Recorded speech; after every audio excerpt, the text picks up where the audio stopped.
everyone, welcome to another week of Inside the Inferno. I'm Adam Noel, he's Koki Riley, and we have a jam-packed show for you guys today, as this might just be the busiest month of ASU athletics all year. Koki, would you agree with that statement? Personally, I would certainly agree with you, Adam. We have spring football starting up this week. Both the Sun Devils men's and women's teams are wrapping up their regular seasons in basketball, and ASU baseball is just getting started. Overall, it's just a really exciting time to be an ASU sports fan. That it is. Well, let's get things started and send it over to Abby Sharpe with today's newsroom.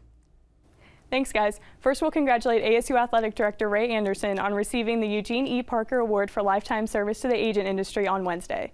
This award was presented by Inside the Lines at the 2020 NFL Combine Seminar in Indianapolis.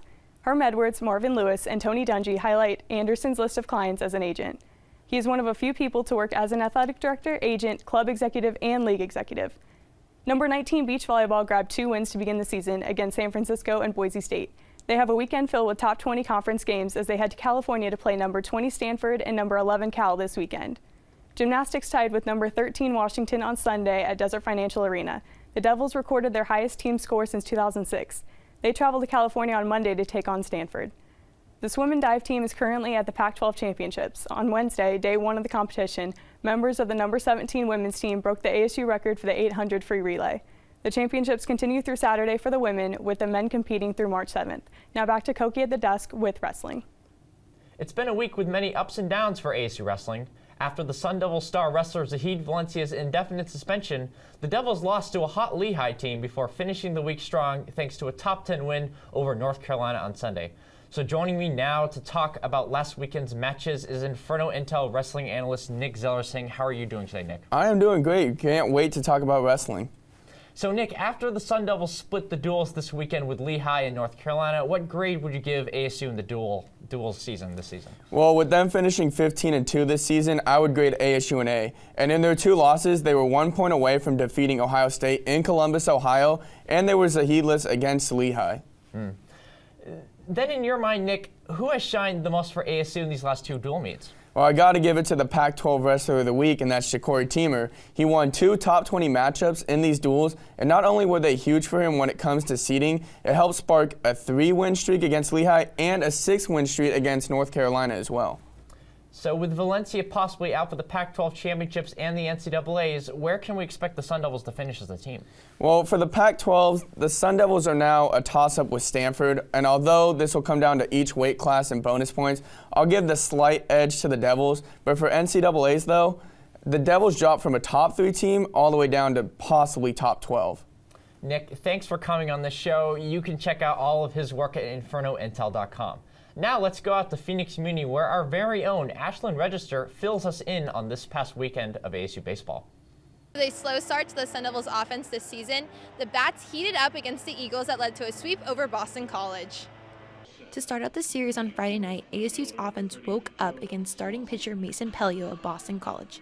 He gave up 7 runs and 8 hits allowed, being both the second most he has given up in his career.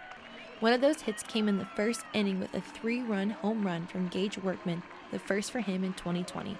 But the Sun Devils were not done, with Alika Williams and Trevor Hopper both hitting their first home runs also 2020.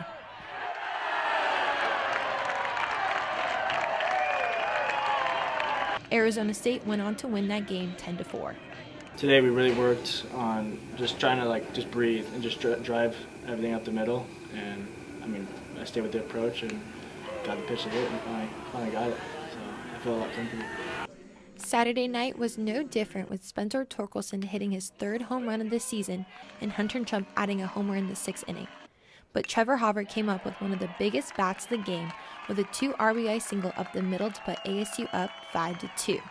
Even with their offense heating up, their pitching from Tyler Thornton propelled the Sun Devils to the 8-4 win.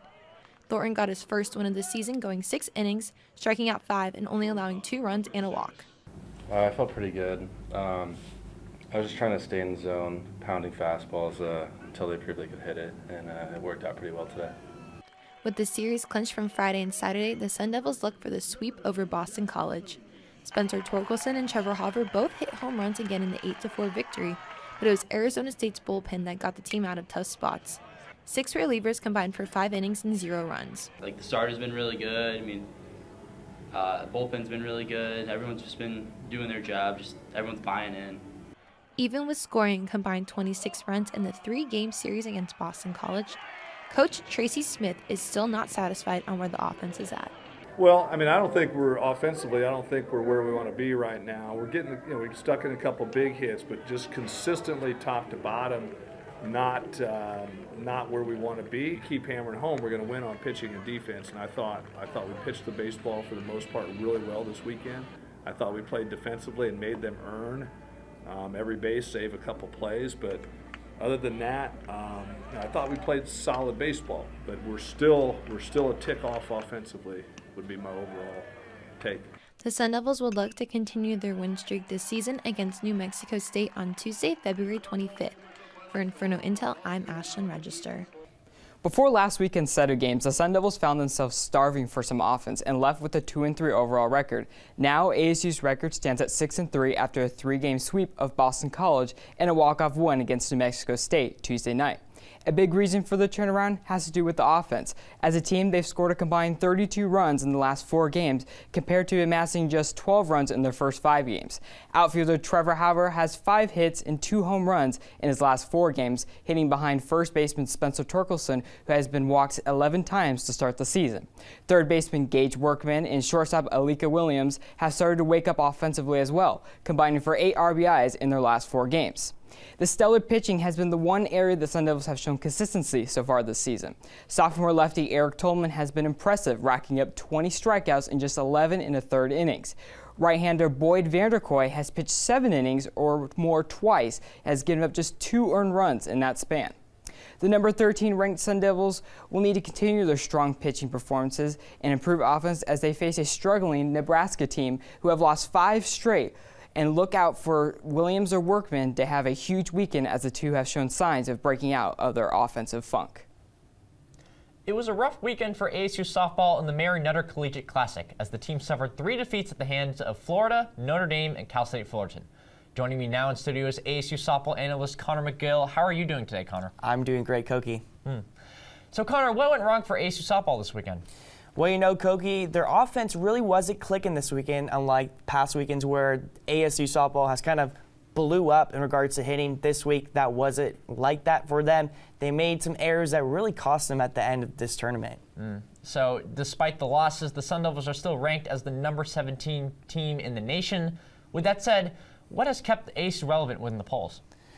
ASU is ranked number 17 for a reason, and that reasoning is they're very good offensively, and like I mentioned, they just had a rough weekend. Every team has rough weekends. They did face 1 ranked opponent and 2 other opponents that got votes in the top 25 in the AP, but just overall, Elena Torres, the freshman hitter for ASU, leads in home runs right now, and ASU currently 2nd in home runs in the Pac-12.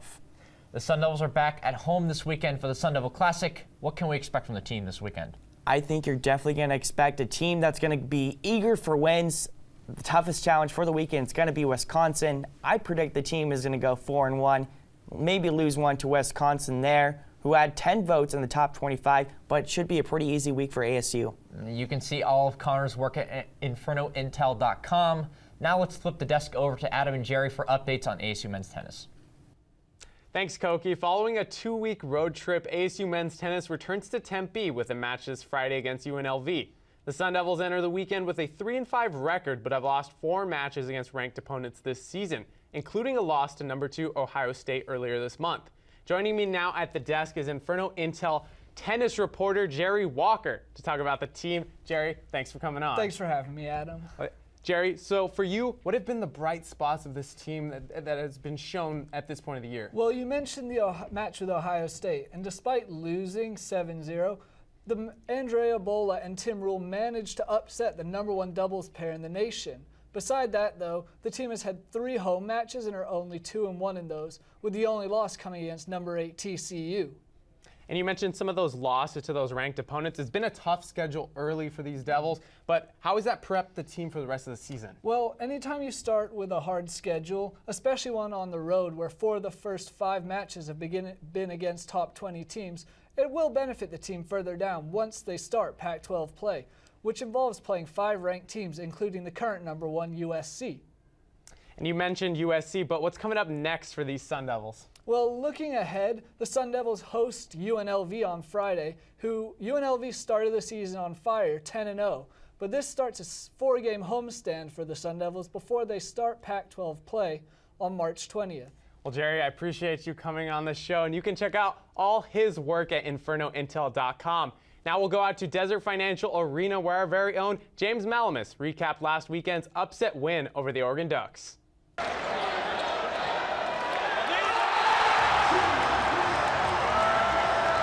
In a matchup that featured two candidates for Pac-12 Player of the Year, Remy Martin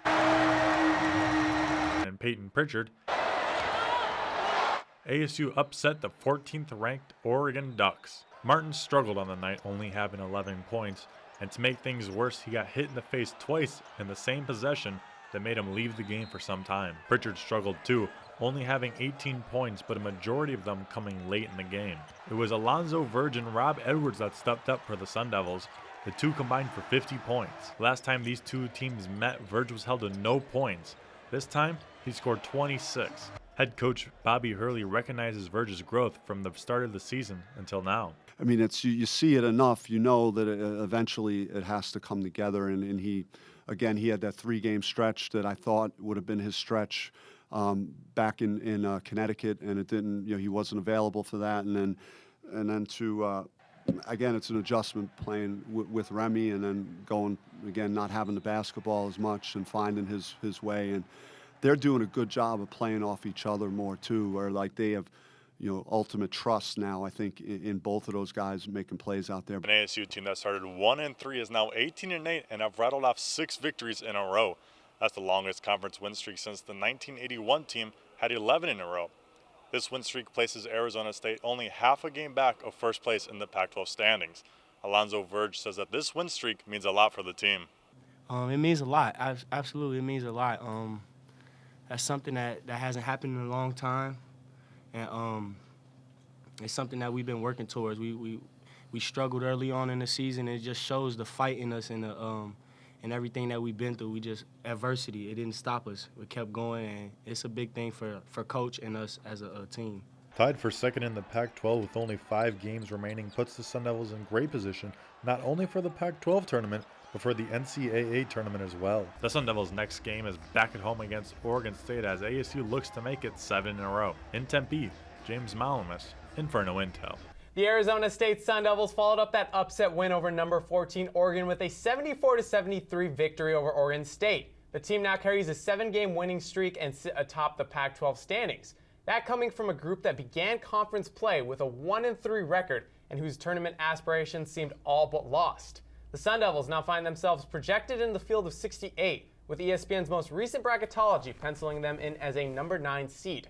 Next up for the Devils is a trip to California to face off with the LA Schools. Now let's send it over to Koki with an update on ASU hockey.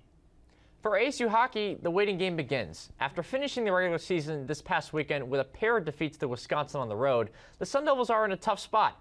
With no hockey to play until the NCAA tournament begins, Coach Powers' team will have to wait until March 22nd to see if their name will be called amongst the 16 teams that will qualify for hockey's March Madness. If their name is indeed called later this upcoming month, it will be another historic achievement for a program only in its 4th full season in Division I hockey. But if the Sun Devils are omitted from the tournament, ASU fans must wonder how a win over Wisconsin this past weekend or over Mercyhurst, the very beginning of the campaign, could have swung their tournament hopes in a more positive direction. Now we go to Ryan for women's basketball. ASU women's basketball has bounced back after losing 3 straight games by winning 3 of their last 4, only losing their most recent road game to the Utes of Utah. During that span, senior guard Riley Richardson broke Breanne January's ASU assist record with her 539th career assist against the University of Washington. Senior forward Jatavia Tapley has stepped up offensively, averaging over 13 points over the past 4 games. The number 24 ranked Sun Devils finish off the regular season with a weekend series against Cal and number 4 Stanford this weekend. The Golden Bears and Sun Devils will meet up on Friday at Desert Financial Arena, while Sunday is senior day as the Sun Devils take on Stanford, who is currently 2nd in the Pac-12 standings. With Pac-12 tournament seeding on the line for the Devils, winning is very important this weekend. The Sun Devils hold a 1-game lead over the Oregon State Beavers for the 5th seed. With a win over the Golden Bears or Cardinal this weekend, the Sun Devils will clinch the 5th seed in the Pac-12 tournament and their 7th straight 20-win season. Back to you guys at the desk. Hey guys, welcome to another week of Inferno Intel headlines. And this week, Koki and I pick our favorite ASU-related headlines from this past week. I'll kick things off as mine comes from the world of NBA basketball. ESPN's Royce Young reported that all indications are that former Sun Devil Luguentz Dort will earn a full-time contract with the Oklahoma City Thunder after signing a two-way deal in the offseason with the team. Dort has appeared in 23 games for the Thunder, making 15 starts and averaging 6.1 points per game. Dort's 15 starts are also the most made by a two-way player since the debut of two-way contracts in 2017. Koki, you gotta love to see Dort succeed at that pro level. Well, many believe Dort was a first-round quality player, but he dropped all the way down out of the second round. He even became an undrafted free agent. But he's created a niche with the Oklahoma City Thunder. He's an excellent athlete. He plays great defense. You know, the Thunder love players like that, and that's why he's been such a good fit for them this season. And I understand you have a headline that's related to something maybe going on in a different sport for ASU. Yeah, the NFL. So, Adam, you're certainly not wrong, but for this week, my favorite ASU headline from this week is from Indianapolis. As you know, Adam, that is the site of the NFL Combine, and where former Sun Devils wide receiver Brandon Ayuk is preparing for the chance at becoming a first-round draft pick in the NFL Draft. Just recently, Ayuk was asked about how former ASU wide receiver and current New England Patriots wideout N'Keal Harry has helped Ayuk's journey to becoming an NFL player.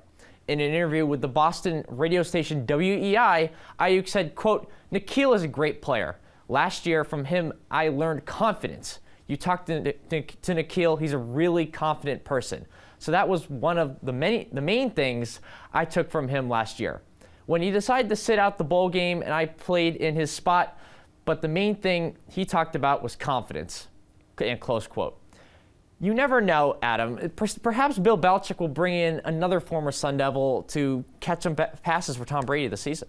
Yeah, you never know, and it might not even be Tom Brady with the way this NFL offseason's going, but really a good sign for Brandon Ayuk at this moment. I think all things are kind of pointing towards him going maybe late first round, early second round, in a range where the Patriots could be making a draft pick, but I'd be happy to see him play pretty much anywhere else in the NFL. It's great to see him kind of follow in N'Keal's footsteps, because N'Keal was that late first round pick, but really a bright sign to see ASU churning out these first, second round NFL prospects, yes. and really something that we could look forward to in the future with the evolution of Jaden Daniels and that young receiving core around him. If you had to pick a team where he might go, where would you pick, I'd say? What team do you think he might land?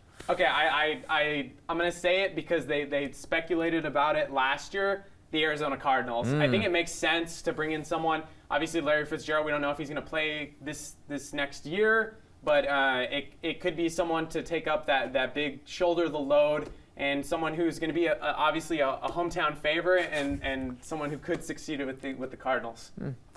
Well, I think that's going to wrap things up for this week's headlines. Thank you, Koki. And now let's send it over to Nicholas Hodell with this week's Pro Devil.